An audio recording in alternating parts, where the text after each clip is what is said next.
Hello everyone, welcome to where coaching. आज अब सीखेंगे 8th स्टैंडर्ड का साइंस का lesson microorganisms friend and foe. तो स्टार्ट करते हैं माइक्रो ऑर्गेनिज्म से। हमारे सराउंडिंग्स में बहुत से लिविंग ऑर्गेनिजम्स होते हैं जो नॉर्मली हम नेकेड आइज से नहीं देख सकते हैं। उनको देखने के लिए माइक्रोस्कोप चाहिए होता है। इन्हें माइक्रो ऑर्गेनिजम्स कहते हैं या फिर माइक्रोब्स। कुछ माइक्रो ऑर्गेनिज्म जो होते हैं जैसे फंगी, ये कॉलोनीज में ग्रो होते हैं, यानी कि multiple organisms at one location. ऐसे बैक्टीरियाज को हम देख सकते हैं, बट ये एक्सेप्शन है। बहुत सारे माइक्रो ऑर्गेनिजम्स जो हैं वो इतने छोटे होते हैं कि उन्हें देखना मुश्किल होता है। So micro organisms 4 major categories में क्लासिफाई किए जाते हैं: bacteria, fungi, protozoa and algae. तो बैक्टीरिया जो हैं आप स्क्रीन पे देख सकते हैं। These are bacterias: spiral bacteria, rod shaped bacteria. Then we have algae, for example Spirogyra. Then we have protozoa जिसमें अमीबा होता है, पैरामीशियम होता है, and then we have fungi जिसमें ब्रेड मोल्ड होता है जो बहुत कॉमन है, आप देख चुके हैं शायद। So these are all micro organism जो हमारे सराउंडिंग्स में होते हैं, बट हम उनको देख नहीं सकते, नोटिस नहीं कर सकते। इसके अलावा और एक माइक्रो ऑर्गेनिज्म होता है और एक टाइप का, जो है वायरस। ये भी माइक्रो ऑर्गेनिज्म ही है, बट इसे हम अलग से स्टडी करते हैं। उसका रीज़न ये है कि unlike other micro organisms, virus जो है ये सिर्फ होस्ट ऑर्गेनिज्म के सेल्स में ही ग्रो हो सकता है। दैट मीन्स उसका इंडिविजुअली कोई एग्जिस्टेंस नहीं हो सकता, रिप्रोडक्शन नहीं हो सकता। सो एग्जाम्पल के लिए कॉमन बीमारियां जो हमें होती हैं जैसे फ्लू, सर्दी, खांसी, ये सारी वायरसेस की वजह से होती है बीमारियां। और कुछ सीरियस डिसीजेस भी होते हैं जैसे पोलियो, चिकन पॉक्स, ये भी वायरसेस की वजह से होते हैं। तो वायरसेस का जनरल स्ट्रक्चर यहाँ पे आप डायग्राम्स में देख सकते हैं: animal virus structure and bacteriophage structure.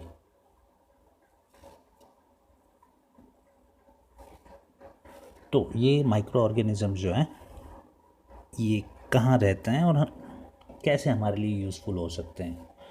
So micro organism जो है वो सिंगल सेल या मल्टी सेलुलर भी हो सकते हैं। इसके अलावा वो किसी भी कंडीशन में सर्वाइव कर सकते हैं। फॉर एग्जांपल वो एक्सट्रीम कोल्ड रीजन्स में भी सर्वाइव कर सकते हैं, एक्सट्रीम हॉट रीजन्स में भी, या रेनी क्लाइमेट्स में भी सर्वाइव कर सकते हैं। इसके अलावा वो ह्यूमन बॉडीज़ या एनिमल बॉडीज़ में भी सर्वाइव कर सकते हैं। कुछ माइक्रो ऑर्गेनिज्म जो हैं वो सिर्फ ह्यूमन और एनिमल बॉडीज़ पे ही सर्वाइव कर सकते हैं या प्लांट बॉडीज़ पे, वेरएज कुछ ऑर्गेनिज्म जो है वो फ्रीली भी एग्जिस्ट कर सकते हैं, उन्हें किसी होस्ट ऑर्गेनिज्म की ज़रूरत नहीं होती।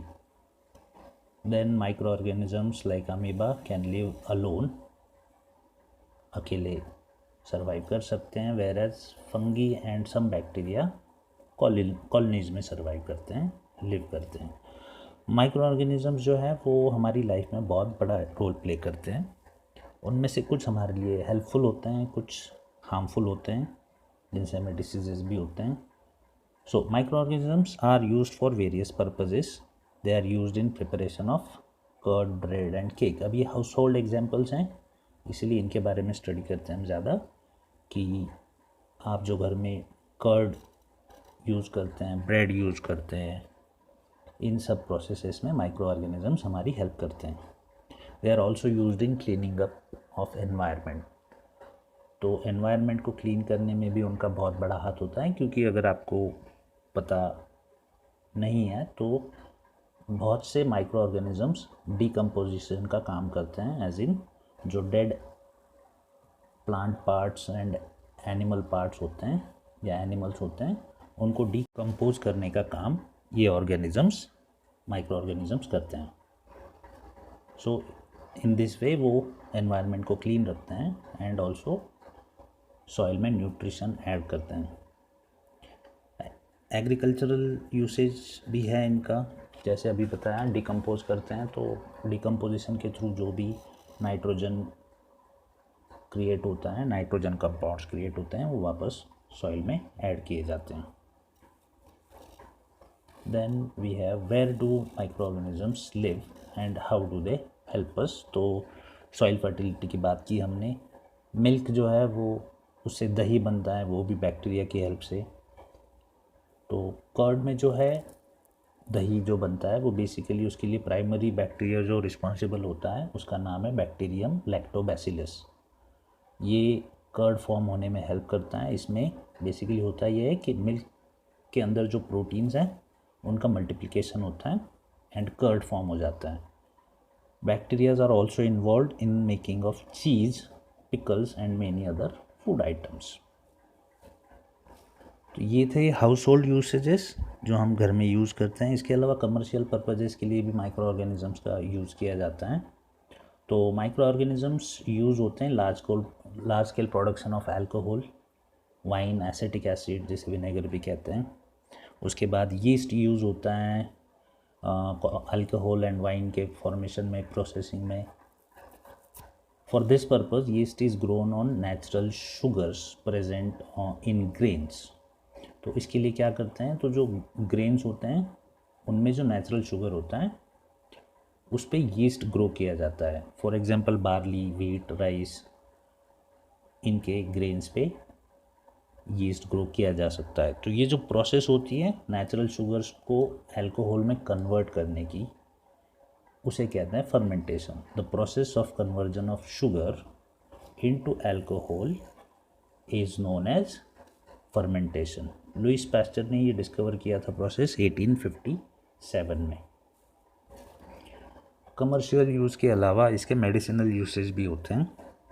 तो जब भी आप बीमार होते हैं तो डॉक्टर्स आपको एंटीबॉडीज़ देते हैं या एंटीबायोटिक्स देते हैं, कैप्सूल के या इंजेक्शन के फॉर्म में। तो the source of these medicines is micro organisms. तो एंटीबायोटिक्स बेसिकली बैक्टीरिया की यूसेज से बनाए जाते हैं।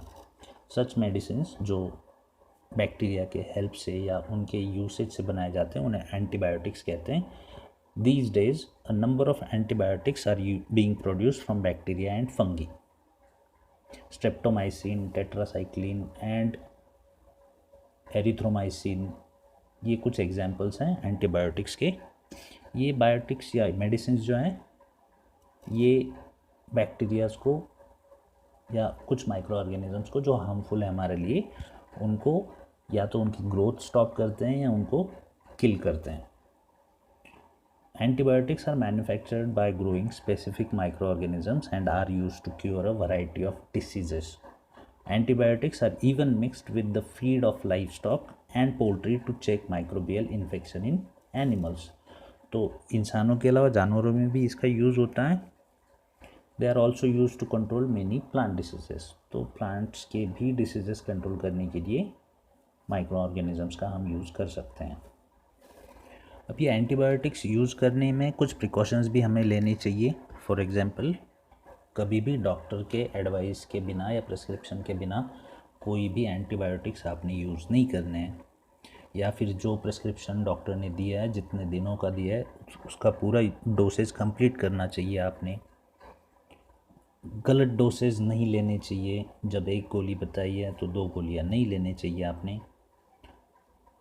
Also, antibiotics taken unnecessarily may kill the beneficial bacteria in the body. तो अगर आप unnecessary antibiotics कंज्यूम करते हैं या लेते हैं विदाउट डॉक्टर प्रिस्क्रिप्शन, तो जो यूज़फुल बैक्टीरिया है बॉडी में उन पे भी इफ़ेक्ट हो सकता है।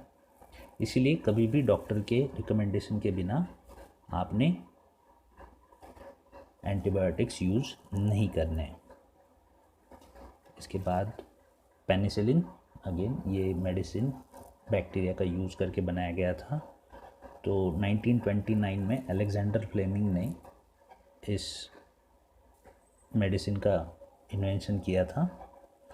तो ये इन्वेंशन बेसिकली हुआ ऐसे था कि वो जब ग्रीन मोल्ड पे ग्रीन मोल्ड के कल्चर पे वर्क कर रहे थे, उन्हें उन प्लेट्स पे कुछ मोल्ड्स दिखाई दिए एंड ये मोल्ड जो थे वो बैक्टीरिया की ग्रोथ को कंट्रोल कर रहे थे, कम कर रहे थे एंड कुछ केसेस में उन बैक्टीरियाज को किल भी कर रहे थे। From this the mould penicillin was prepared, और इसी मोल्ड से फिर पेनिसिलिन मेडिसिन प्रिपेयर किया गया। Next is vaccine. तो जब भी हमारी बॉडी में कोई भी डिसीज़ कैरिंग माइक्रोब एंटर करता है तो हमारी बॉडी का इम्यून सिस्टम जो है उनसे फाइट करने के लिए एंटीबॉडीज़ क्रिएट करता है बॉडी में। एंड हमारा इम्यून सिस्टम इसे भी ध्यान में रखता है कि जो भी वायरस या फिर बैक्टीरिया जो हमारी बॉडी में एंटर हुआ है डिसीज़ कैरिंग, उसको याद भी रखता है कि फ्यूचर में अगर कभी ये इन्फेक्ट हो तो उससे कैसे फाइट करना है। तो एक बार जब कोई डिसीज़ कैरिंग माइक्रोब बॉडी में एंटर होता है एंड बॉडी उसके अगेंस्ट फाइट करने के लिए एंटीबॉडीज़ फॉर्म कर लेता है, तो उसके बाद कभी भी बॉडी में उस तरह के डिसीज़ कैरिंग माइक्रोब्स एंटर होते हैं तो हमारा इम्यून सिस्टम ऑटोमेटिकली उससे फाइट करने लगता है। वैक्सीन्स भी कुछ ऐसे ही काम करते हैं, और वैक्सीन्स हम कई बीमारियों के लिए यूज़ करते हैं जैसे cholera, TB, tuberculosis, small pox, hepatitis. ये सारी बीमारियां हम वैक्सीनेशन से कंट्रोल करते हैं, अवॉइड करते हैं। जो बच्चे होते हैं उन्हें छोटे होते हैं तभी वैक्सीनेशन किया जाता है कई बीमारियों के लिए। Vaccinations are given to children for protection against polio. Polio के खिलाफ भी वैक्सीनेशंस दिए जाते हैं। जो वैक्सीनेशंस मुंह के ज़रिए दिए जाते हैं थ्रू द माउथ, उन्हें ओरल वैक्सीनेशंस कहते हैं। These days vaccines are made on a large scale from microorganisms to protect humans and other animals from several diseases. Increasing soil fertility, कुछ बैक्टीरिया जो है और ब्लू ग्रीन एल्गी जो है, ये जो नाइट्रोजन लेवल है इसको फिक्स करने में हेल्प करते हैं। अब नाइट्रोजन जो है नेचुरल फॉर्म में एटमॉस्फेयर में अवेलेबल तो होता है बट वो रेडिली एब्जॉर्ब नहीं होता प्लांट्स के थ्रू, क्योंकि प्लांट्स के लिए नाइट्रोजन एक इम्पॉर्टेंट न्यूट्रिएंट है बट वो नेचुरल फॉर्म में एब्जॉर्ब नहीं किया जा सकता। माइक्रो ऑर्गेनिजम्स बेसिकली क्या करते हैं, जो डेड एनिमल्स या डेड प्लांट पार्ट्स हैं उनको डीके करते हैं, डिकम्पोज करते हैं एंड इस प्रोसेस में जो नाइट्रोजन क्रिएट होता है वो प्लांट्स को एज ए न्यूट्रिशन हेल्पफुल होता है। इससे सॉइल की फर्टिलिटी बढ़ती है, as in the ability of the soil to grow more plants. तो जो माइक्रो ऑर्गेनिजम्स या बैक्टीरिया यूज़ किए जाते हैं इस डिकम्पोजिशन की प्रोसेस के लिए, उन माइक्रोब्स को कॉमनली कहा जाता है कि नाइट्रोजन फिक्सर्स। तो यहाँ तक हमने देखे कुछ हेल्पफुल माइक्रो ऑर्गेनिजम्स, अब हार्मफुल माइक्रो ऑर्गेनिजम्स भी देखते हैं। तो कुछ माइक्रो ऑर्गेनिजम्स जो होते हैं वो डिसीज़ कॉजिंग होते हैं, not just in humans but animals, plants, इनके लिए भी डिसीज़ कॉज करते हैं। ऐसे माइक्रो ऑर्गेनिजम्स को पैथोजेंस कहा जाता है। पैथोजेंस हमारी बॉडी में थ्रू एयर जो हम ब्रीथ करते हैं या फिर थ्रू वाटर जो हम पीते हैं या फूड जो खाते हैं या फिर कभी कभी टच करने से, जैसे अभी कोविड चल रहा है ये कांटेक्ट के थ्रू स्प्रेड होता है। जो डिसीजेस ऐसे एयर, वाटर या फूड या फिज़िकल कांटेक्ट के थ्रू एक पर्सन से नेक्स्ट पर्सन तक कैरी होते हैं, ऐसे डिसीजेस को कम्युनिकेबल डिसीजेस कहते हैं। इसके कुछ एग्जांपल्स हैं cholera, common cold, chicken pox, corona.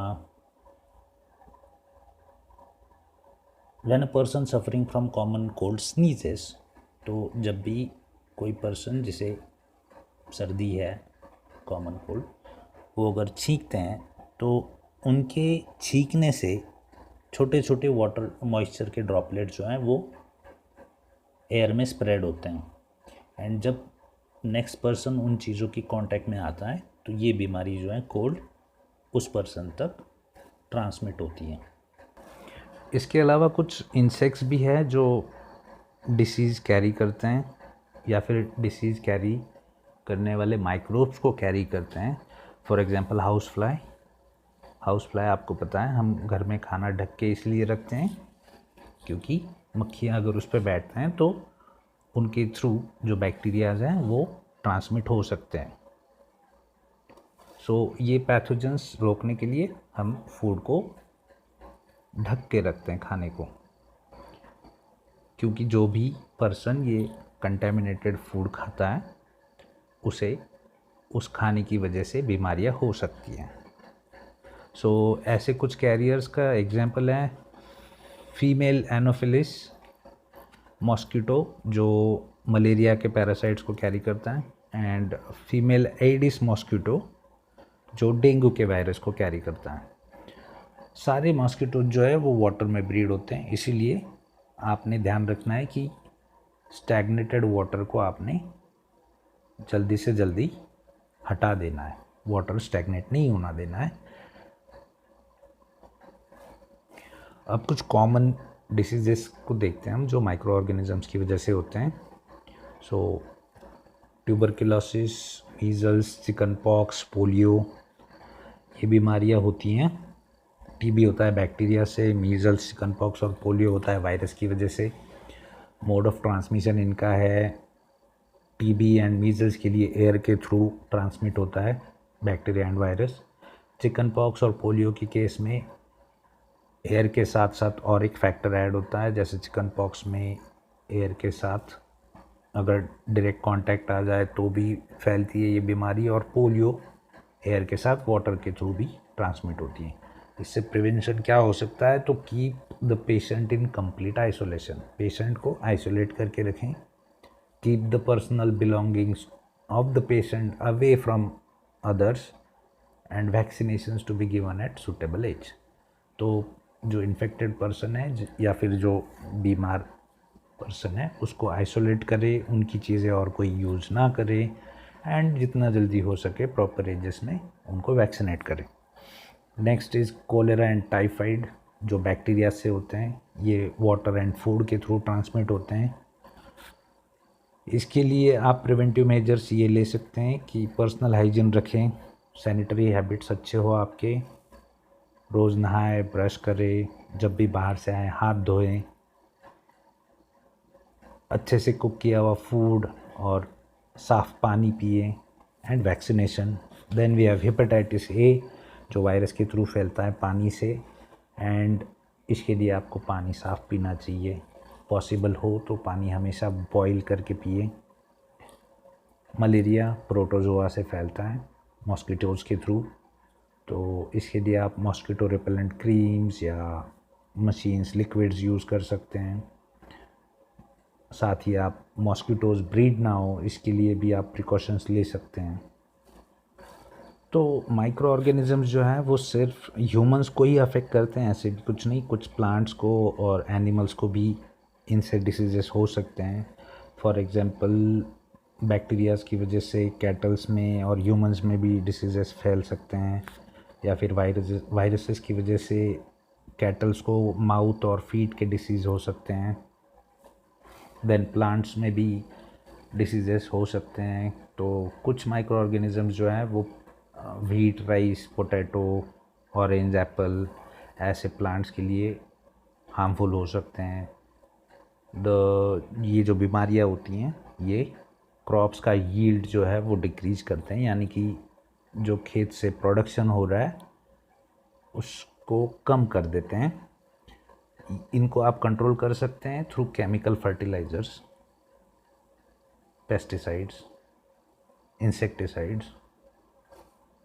कुछ कॉमन डिसीजेस जो माइक्रो ऑर्गेनिजम्स की वजह से होते हैं प्लांट्स में, तो साइट्रस कैंकर होता है बैक्टीरिया की वजह से, एयर के थ्रू ट्रांसमिट होता है। देन रस्ट ऑफ वीट होता है, फंगी की वजह से एयर और सीड्स में से ट्रांसमिट होता है। And yellow vein of Mosaic होता है वायरस की वजह से, ये इंसेक्ट्स ट्रांसमिट करते हैं from plant to plant. Next harmful aspect है फूड पॉइजनिंग। तो कुछ माइक्रो ऑर्गेनिज्म जो है वो फूड को स्पॉइल करते हैं, एंड जब वो फूड में ग्रो होते हैं तो ये प्रोसेस जो है ये कुछ टॉक्सिक सब्सटेंसेस क्रिएट करता है फूड में, जो अगर हम कंज्यूम करें तो हम सीरियसली इल हो सकते हैं, कुछ केसेस में डेथ भी होती है इससे। सो ये बहुत ज़रूरी है कि आप फूड को प्रॉपरली प्रिजर्व करें। तो फूड प्रिजर्वेशन के लिए हम ऑयल, सॉल्ट्स इनका यूज़ करते हैं। तो ये जो सब्सटेंसेस हम यूज़ करते हैं फूड ख़राब ना हो इसके लिए, बैक्टीरिया या माइक्रो ऑर्गेनिजम्स की वजह से, उन सब्सटेंसेस को प्रिजर्वेटिव्स कहते हैं।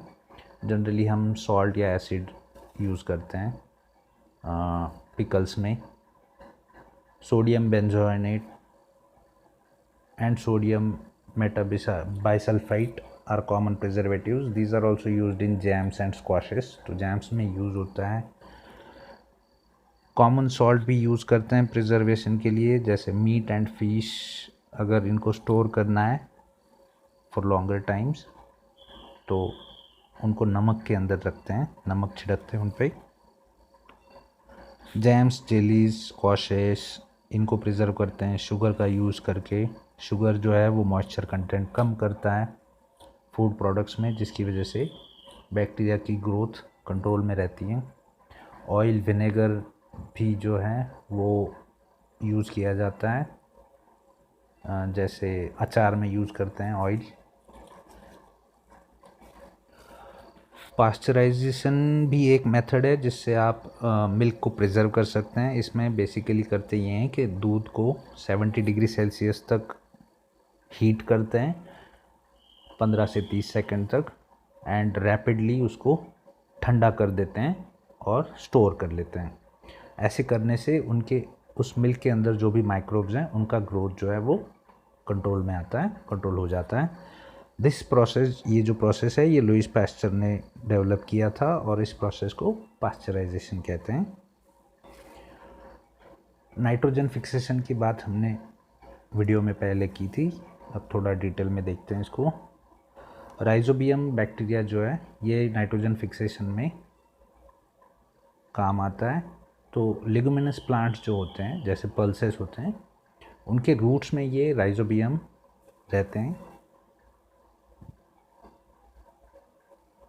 Sometimes nitrogen gets fixed through the action of lightning.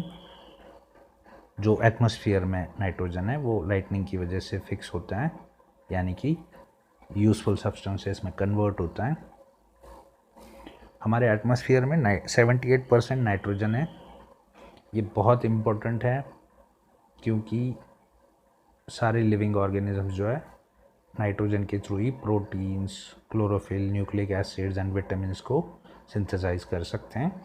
The atmospheric nitrogen can not be taken directly by plants and animals. तो डायरेक्टली जो नेचुरल फॉर्म है उसमें हम उसे कंज्यूम नहीं कर सकते हैं। सो कुछ bacteria and blue green algae जो है सॉइल में प्रेजेंट होता है वो नाइट्रोजन को फिक्स करते हैं, जो एटमॉस्फेयर में है, जो डिकम्पोज होने के बाद रह गया है, या फिर लिविंग ऑर्गेनिजम्स में है जो वो डेड हो जाते हैं, उसका कन्वर्जन होता है यूज़फुल नाइट्रोजन में। तो once nitrogen is converted into these usable compounds it can be utilized by plants from the soil through their root system. तो ये जो नाइट्रोजन डिकम्पोजिशन के बाद या नाइट्रोजन फिक्सेशन के बाद सॉइल में वापस ऐड होता है, ये nitrogen plants through roots consume करते हैं। एंड जो फिर हर्बीवोर्स होते हैं वो प्लांट्स को खा के उन तक वो नाइट्रोजन जाता है, एंड देन जो कार्निवोर्स होते हैं वो हर्बीवोर्स को कंज्यूम करके उनके पास नाइट्रोजन जाता है। When plants and animals die, bacteria and fungi present in the soil convert the nitrogenous waste into nitrogenous compounds to be used by plants again. तो plants and animals जब मरते हैं तो ये बैक्टीरिया एंड फंगी अगेन उसको convert करता है nitrogenous waste में से नाइट्रोजनस कंपाउंड्स में, जो अगेन प्लांट्स थ्रू सॉइल को कंज्यूम करते हैं।